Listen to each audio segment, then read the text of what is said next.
আসসালামু আলাইকুম গাইস, কেমন আছেন সকলে? চলে এলাম আমি আপনাদের সাথে জেস হ্যাপিনেস থেকে নতুন আবারও একটি ব্লগ নিয়ে। আর আজকের ব্লগটাই হচ্ছে আমাদের কক্সবাজারের লাস্ট পার্ট, মানে হচ্ছে আজকের ব্লগে থাকছে নতুন আরও একটি চমক, যেটা কিনা আঙ্কেল আর আন্টির জন্য ছিল একটা সারপ্রাইজ। আর এখানে তো বলেছিলামই আপনাদের যে সারপ্রাইজের উপর সারপ্রাইজ থাকবে, আর এইটাও আমি যাওয়ার জন্য রেডি হয়ে গেছি। এখানে আপনাদের সাথে একটু শেয়ার করে নিচ্ছিলাম।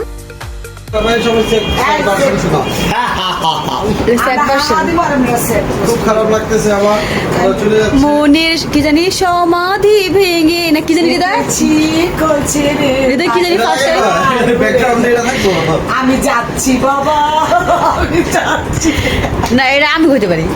অ্যান্ড এইখানে একটা স্যাড নিউজ হচ্ছে যে আমরা তো ওই দিন চলে আসছিলাম, বাট মামারা ওইখানে স্টে করবে, মামারা ওইখানে আরও 2 দিন স্টে করবে। তো আমরা চলে যেহেতু আসবো, তো ওইখানে একটা মানে কষ্ট নিয়ে একটা কথা হচ্ছিল যে সবাই অনেক কষ্টে আছে, আমরা চলে যাচ্ছি, মামাদের অনেক কষ্ট লাগছে, এখানে মামা বলছিল।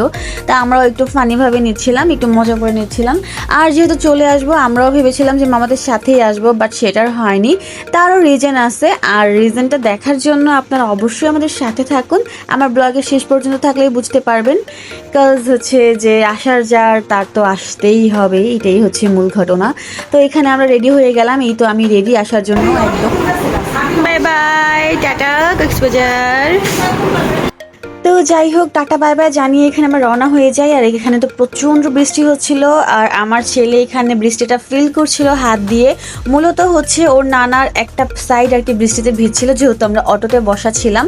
সো অটোতে বৃষ্টিতে আর কি ছোট আব্বুর একটা সাইড ভিজে যাচ্ছিল, এটা দেখে আমার ছেলে আর কি বৃষ্টিতে হাত ভিজাচ্ছিল, মানে ওইখানে বোঝাচ্ছিল যে নানা একা কেন ভিজবে, আমিও আছি।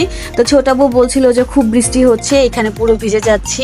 আর এই তো আমরা যাচ্ছিলাম রাস্তার দিকে, দেখেন রাস্তার কি অবস্থা। মানে যতদিন ছিলাম ওইখানে এরকম মানে ঝড় বৃষ্টি ছিলই, হালকা পাতলা লেগেই ছিল, বাট তারপর আলহামদুলিল্লাহ অনেক ভালো এনজয় করেছি। আর এই তো আমার পাকনা ছেলেটা দেখুন কিভাবে হাত দিয়ে রেখেছিল, মানে বৃষ্টির যত ফিল আছে পুরোপুরি ওই নিচ্ছিল।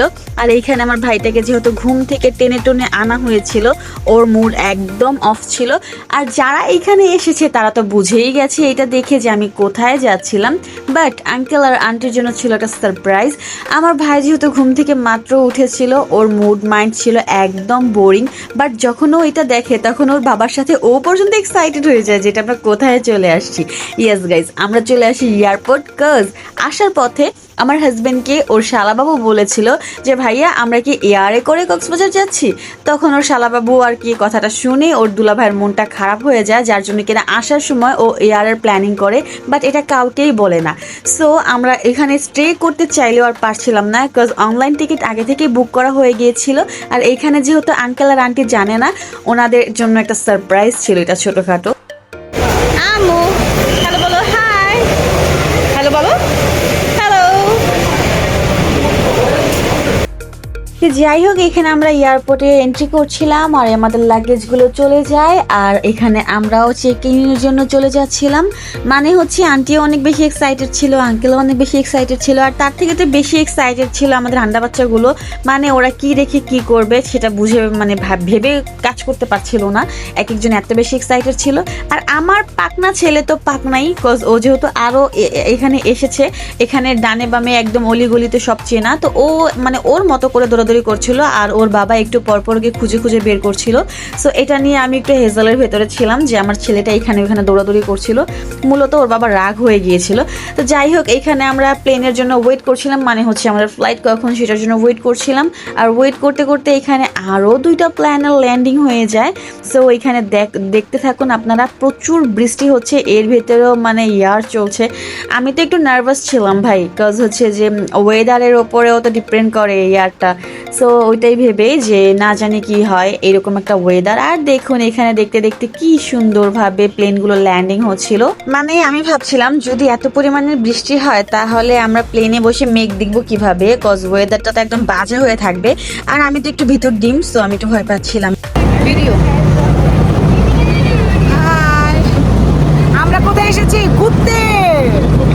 তো গাইজ দেখতেই পাচ্ছেন যে আমার আঙ্কেল আন্টি এখানে কতটা এক্সাইটেড ছিল। আর যেহেতু বৃষ্টি হচ্ছিল আমাদের ইয়ারের যে মানে ছিল, তো ওইখান থেকে ছাতা দেয়া হয়েছিল সবার জন্য। বাট আমার পিচ্ছি তো কান্না শুরু করেছে, ওর ছাতা লাগবে না, ওর নানাকে কেন ছাতা ধরা হচ্ছে না এর জন্য। অ্যান্ড দেন আমরা উঠে যাই প্লেনে। আর যেহেতু ওয়েদারটা বাজে ছিল, তো দেখতেই পারছেন যে আমার প্লেনের জানালাটার কি অবস্থা, মানে হচ্ছে উইন্ডো থেকে যে আমি ভিডিও নেব সেটা পারছিলাম না। বাট তখনই আর কি হয়ে যায় চমৎকার, মানে হচ্ছে যে এখানকার ওয়েদার যদিও খারাপ ছিল, বাট একটু পরেই ওয়েদারটা ঠিক হয়ে যায়। আর এই তো মেঘ দেখা যাচ্ছিল, আর এত সুন্দর মানে লাগছিল যে বলে বোঝানোর মতো না। আর এইটার এক্সাইটমেন্ট তো মানে কি বলবো, আমাকে দেখতে হবে না, আপনারা সবাই একটু আন্টিকে দেখুন যে কতটা এক্সাইটেড ছিল। ওইখান থেকে তো চোখে সরাতে পারছিল না, মানে হচ্ছে যারা সৌন্দর্য প্রেমী, যারা প্রকৃতি প্রেমী তারা তো এইরকমই হবে। মেঘ, হাওয়া, ফুল, বাতাস, মানে কি বলবো, বৃষ্টি, তাদের তো সবকিছুই পছন্দ। সো আমাদের ক্ষেত্রেও সেটাই। তো যাই হোক গাইজ, এখানে হচ্ছে আমরা প্লেনে সবাই একসাথে বসা ছিলাম, আর আমি এই সুন্দর মুহূর্তটাকে একটু ক্যাপচার করে নিচ্ছিলাম ক্যামেরায়।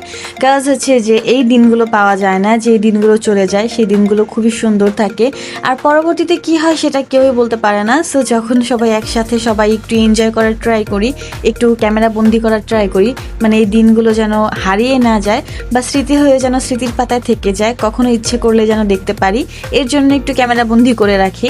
আর তারপর তো এই লং একটা জার্নিতে, মানে হচ্ছে মেবি 40 থেকে 48 মিনিটের একটা জার্নি ছিল, এতেই আমরা একদম সবাই অধৈর্য হয়ে যাচ্ছিলাম। আর না জানি মানুষ কিভাবে এত সময় বসে থাকে। আমার পুচকু তো এখানে ঘুমিয়ে একদম পানি হয়ে গেছে, আর সবাই বলছিল যে আর কতক্ষণ। আরে ভাই, প্লেনে যদি 40 থেকে 48 মিনিট বসে থাকতেই না পারো, তাহলে লং জার্নিটা কিভাবে করবে? আর এইটা এখানে আমাদের কিছু স্ন্যাক্স চলে এসেছিল, আর দেখুন আন্ডা বাচ্চারা ওরাই তো একটা সিট বুক করে নিয়েছিল, আর এখানে আমরা একটু স্ন্যাক্সটা ট্রাই করছিলাম, যদিও ক্ষুধা ছিল না তারপরও ট্রাই করে নিচ্ছিলাম, কজ এইটার স্বাদটাই একটু অন্যরকম। আমি জানি না যে দূরের জার্নিগুলোতে আমি কিভাবে যাব, কজ আমার একদমই ধৈর্য নেই, আমি একদম অধৈর্য একটা মানুষ। আর স্লিপার কোচে যখন থাকি তখন হচ্ছে একটু বসি একটু উঠি, এখানে দেখি ওইখানে দেখি, বাট এখানে তার সেটার কোনো অপশন নেই, যার জন্য কিনা আরও বেশি বোরিং মনে হচ্ছিল। আমি মনে হয় না কোনোদিনও দূরে কোথাও যেতে পারবো, কজ এতটা ধৈর্য আমার ভেতরে নেই ভাই। মানুষ কিভাবে এরকম ঘন্টার পর ঘন্টা বসে থাকে, আমি এখানে তো কিছুক্ষণই বসে থাকতে পারছিলাম না। তারপরও যাই হোক, এখান দিয়ে ওইখান দিয়ে একটু ফাঁক ফোকর দিয়ে যেভাবে পারছিলাম একটু দেখতে দেখতে সময়টা কাটিয়ে নিচ্ছিলাম। আর যেন বোরিং না লাগে এর জন্য আমার বাবুর আব্বু আমাকে অনেকটাই মানে কথা বলে আর কি সাপোর্ট করছিল, যেন আমি বোরিং না হই, কজ আমার বোরিং হলে আমি আবার কান্নাকাটি শুরু করে দিই। আর দেখতে দেখতে এই তো অনেকটাই চলে এসেছিলাম, আর কিছুটা সময় এইটা দেখে তো অনেক বেশি এক্সাইটেড ছিলাম যে ইপি আমি চলে এসেছি।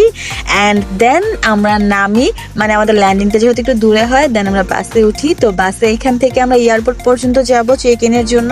আর দেখুন এখানে সবাই আমরা ওয়েট করছিলাম, মানে এইটুকু ধৈর্য আমার ছিল না, আমি জানি না কেন আমার ভেতরে ধৈর্যটা এত কম। আর আমার একটা ব্যাড হ্যাবিট আছে, যেটা হচ্ছে যে আমি 1 মাস ওয়েট করতে পারবো যে একটা কাজের জন্য, বাট সেই কাজটা যখন নাকি আর 1 দিন বাকি থাকবে বা 1 ঘন্টা বাকি থাকবে, সেটাই আমি ধৈর্য ধরতে পারি না, মনে হয় কখন হবে।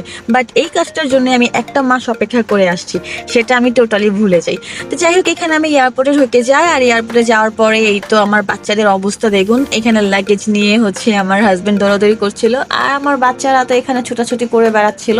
তো যাই হোক, এখান থেকে আমি একটা রেন্টে কার নিয়ে নিই বাসা পর্যন্ত যাওয়ার জন্য। আর গাড়িতে বসে এখানে ওয়েদারটা তো জাস্ট ওয়াও, মানে কক্সবাজারে তো একদম বৃষ্টি ছিল, আর ঢাকা ঢোকার সাথে সাথে এত সুন্দর একটা ওয়েদার দেখে দিল খুশ হো গায়া। বাট এখানের যে জ্যাম, সে জ্যানজটটাই ভালো লাগে না, এটাই ছিল খুব বেশি একদম বিরক্তিকর। কাজ রাস্তায় এখন বের হলেই ওয়াসার কাজের জন্য এখানে ওইখানে ভাঙাচোরার জন্য প্রায় অনেক রাস্তায় জ্যাম থাকে। সো আশা করি এটা সাময়িকের জন্য একটা প্রবলেম জনগণের, বাট ঠিক হয়ে যাবে ইনশাল্লাহ খুবই তাড়াতাড়ি। 2টা বাচ্চা দিয়া চান্স পাইছে যে সানগ্লাসটা পরতে দিব, এতক্ষণ সানগ্লাস শুধু কপালে ছিল, ঠিক আছে, এখানে আর আসতে পারিনি। এখন 2 বাচ্চা না বাবার কাছে দিয়ে এখন সানগ্লাস এখানে আসছে। ওকে, আজকের মতো এখানে সমাপ্ত। আর আরেকটা আছে তো, বলো হৃদয় এবং জেনিকে অনেক অনেক ধন্যবাদ আমাদেরকে এত সুন্দর টিপ দেওয়ার জন্য, এত সুন্দর। হ্যাঁ, আর প্রত্যেকটা মুহূর্তে আমরা খুব খুশি ছিলাম, এনজয়। এনজয় মুহূর্তে সারপ্রাইজের পর সারপ্রাইজ। সারপ্রাইজের পর সারপ্রাইজ পাইছি। ধন্যবাদ সবাইকে। এটাই বাস্তব।